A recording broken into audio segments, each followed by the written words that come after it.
मुजीब साहब ने मुझे बोला था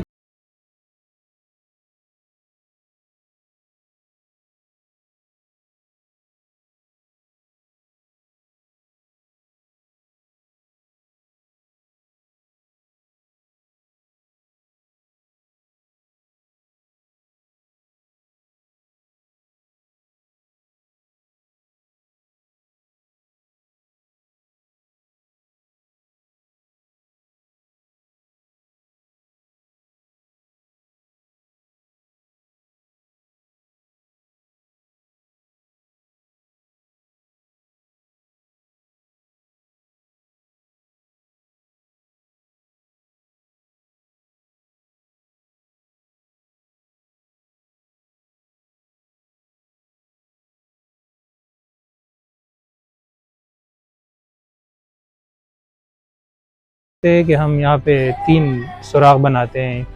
उसमें से हम कैमरे के ज़रिए मॉनिटर लगा के कैमरे के ज़रिए हम पूरा ऑपरेशन ओपन हार्ट करते हैं। जल्दी रिकवरी हो जाती है, पेशेंट को ये फील नहीं होता कि उसका ओपन